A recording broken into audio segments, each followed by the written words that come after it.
On September 2nd, there was a drone strike against a Venezuelan drug boat that happened in the Caribbean. And what we found out, courtesy of the Washington Post and some other news outlets over the course of the last few days, is that it wasn't just the initial hit, which was bad enough because we're not sure if we're at war, but there was a second strike on the boat while people were clinging for their lives on rafts. How is that okay? So, Nayyera, you have been in the foreign policy world for a long time. You know a lot about these issues. Can you tell me how you have been digesting what's going on over at the Department of Defense? Not Department of War, by the way, Department of Defense. So I did work at the Pentagon. I was first appointed to the Pentagon under Secretary Robert Gates, who you may recall was a Republican serving under the Obama administration. I had several tours there at the Pentagon as well as at the State Department as a diplomatic liaison, but also really learning and understanding how military operations and structures work, and then helping other people navigate that. And so I am shocked that this is what is happening right now, that it has gotten this messy this quickly. This is not new for the United States to be engaged in operations overseas that other countries don't like. We have a long history in Latin America of trying to put in charge people that we like, using CIA operations, doing gun running. You all probably remember the Iran-Contra affair. So that's part of American foreign policy history. We have used all sorts of legal justifications at the United Nations to conduct war in Afghanistan and in Iraq, right? So the United States is generally operating in murky legal territory when it comes to international law, but has generally at least tried or created some narrative fiction around what it does overseas. So the shocking part to me is that the Trump administration hasn't even really tried to tell a story about what they're doing. They haven't even tried to get the American public behind them. They're just like, oh yeah, that's a drug boat. Also miles off the coast of a country that we've never really identified as being an issue for narcotics. What? There have been 20 such attacks on boats that have had civilians on them, that have not had any kind of explanation of why these targets are necessary. It all stems from last year in that first week of the Trump administration, when he released an executive order saying they are going to designate certain groups as narco-terrorist groups, and therefore attacking these groups overseas was legal because it fell under the bucket of terrorism. And that's something that the Obama administration definitely used for drones attacks and countering ISIS and countering Al-Qaeda. And so now that same logic is being used for narco-terrorists. But within the military, that information about who these targets are and why they need to be attacked now, let alone why orders like kill them all are happening, is not clear at all. And it is very, very concerning.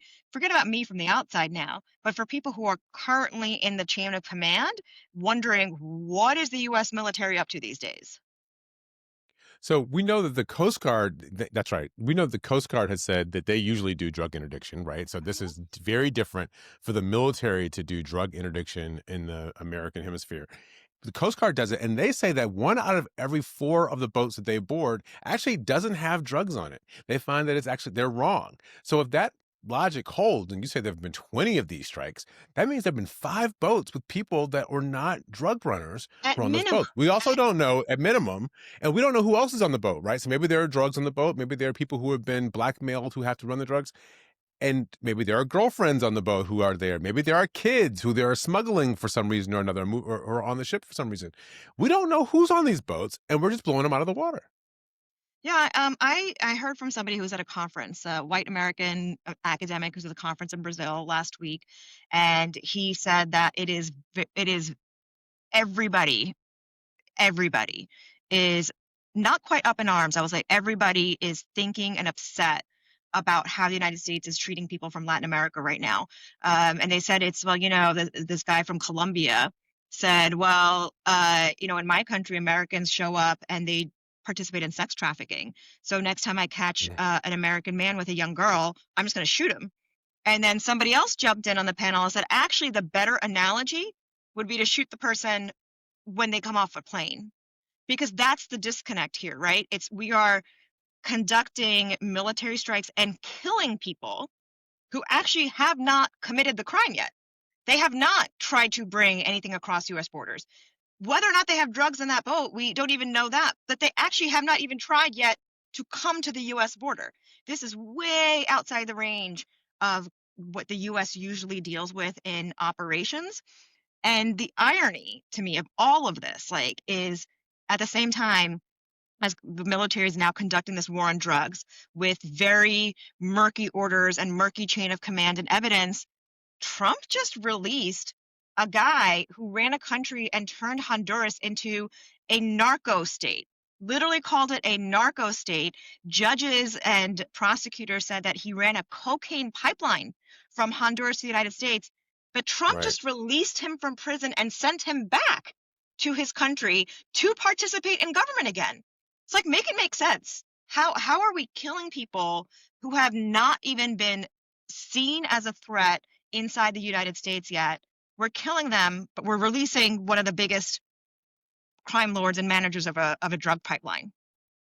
Right. And as you said a second ago, it could, maybe these people have drugs in the boat. Maybe they don't have drugs on the boat. We don't know. Number one, it's actually against our rules to be able to use the military in order to go after these boats. Number two, there's real international law questions. And then number three, if you get to the first explosion, which we think is probably not legal, the second one, where you go after people who are innocent, seems to be a universally hailed problem that people are even calling a war crime. It's maybe murder if we're not at war, and if we are at war, which is dubious, it's a war crime. So it seems like Pete Hegseth and the president over the last couple of days have sort of decided, like, no, not it, and they've put the finger on Admiral Mitch Bradley and saying that he's the one who's responsible. Is Well, that right? prior to that, just last week, 2 weeks ago, when the order was first given, right around the same time, a Navy admiral, who happens to be a black man, resigned. And he was in charge of Southern Operations Command, so the Oh, Southern Caribbean, Command. Yeah, yeah. all of that would be all of the Caribbean and Latin America would be in his territory. And so there's also this question of, did he resign because he did not want to be part of this illegal operation, or he thought this was unethical? Did he resign? Was he forced to resign as part of the DEI purge?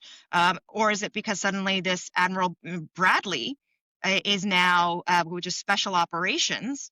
He's the one now conducting operations when this other guy should have been in charge. So that alone, that resignation alone had Congress questioning what's going on. And then you have this cycle of news in which we hear that Pete Hegseth said, kill them all, and essentially directed the military to kill survivors and conduct not just one, but two strikes on, again, an unidentified boat where nothing has been confirmed that any of these folks were doing anything illegal.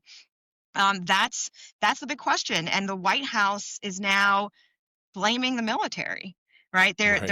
They're putting this back on the personnel who have been told they have to follow the orders of the commander in chief. And Trump's like, well, So I talked to Pete. I talked to Pete, and he said he never gave this order. But Admiral Bradley, he did what he was supposed to do and everything right. So even by mentioning the name of the guy in charge of the operation, White House has already gotten way ahead of what they usually. I mean, when people in the military do what civilians tell them to do, they do what the political officials tell them to do. The political officials are still supposed to take responsibility. You're not supposed to turn around and blame the military for your decisions. yeah, I just saw somebody on TV a little while ago who said, the statement that Hegseth put out was like, we fully stand behind Admiral Bradley. And said, Oof. you know what? They'd rather you stand in front of them because you're the civilian leader who gave them the authorization and the orders. Don't stand behind them. Don't put them out front.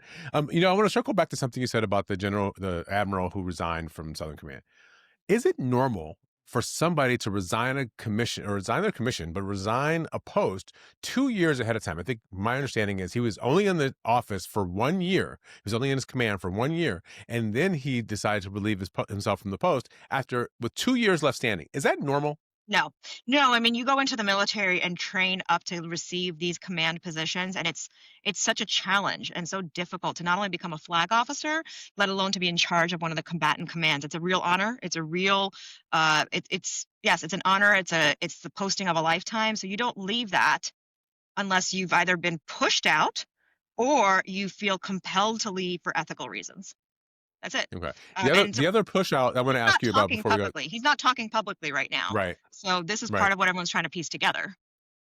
So the other push out that's happened, which also impacts what we're talking about right now this week, is back in the spring, Pete Hegseth fired a bunch of JAG officers from the Army, the Navy, the Air Force, and JAG officers are the judge advocate generals. They're the lawyers and judges who advise the lawyers who advise the civilian command and the leadership about what's legal and what's not. They fired a bunch of them, and Hegseth said at the time he wanted people who weren't going to be obstacles.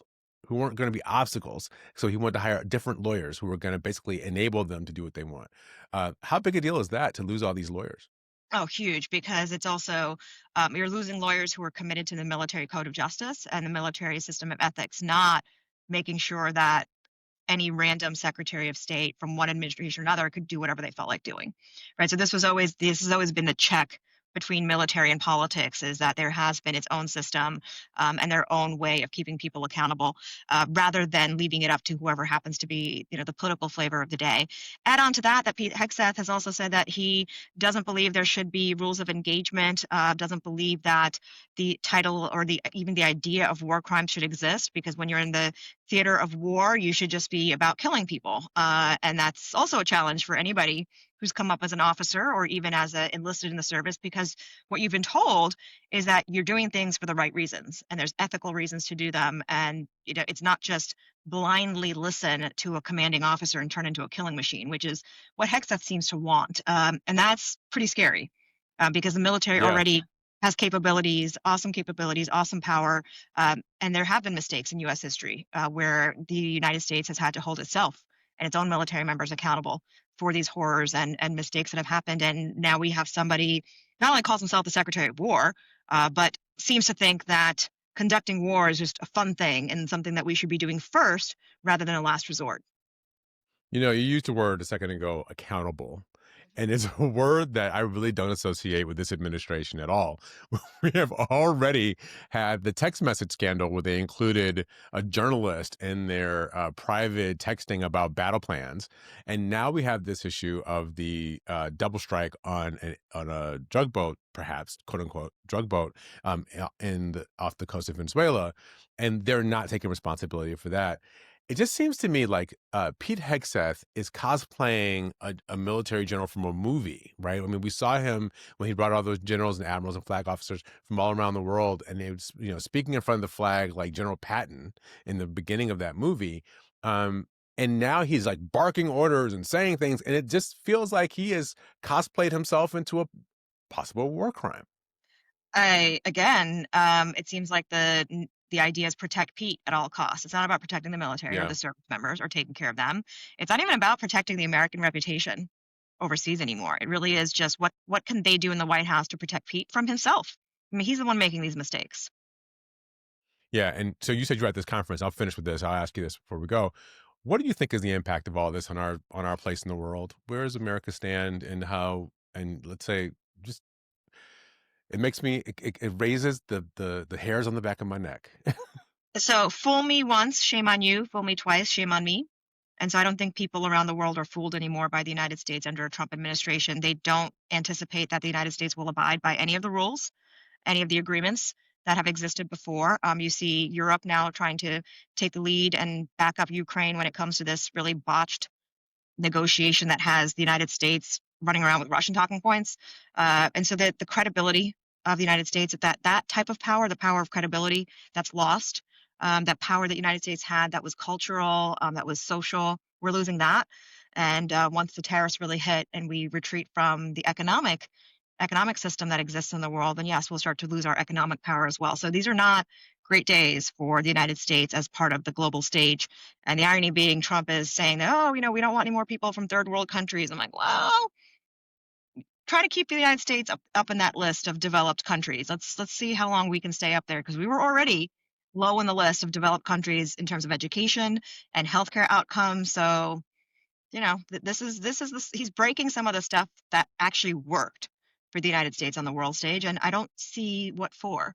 Again, to protect Pete, to protect Trump family interests. That really seems to be it.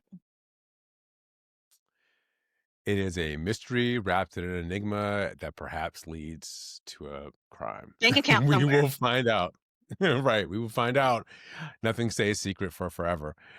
Thank you for joining us. It was so Good good to to be have you back and back. talk to you on it. Yes. Thank Oh, this was so you. much fun. All right, we'll talk again soon.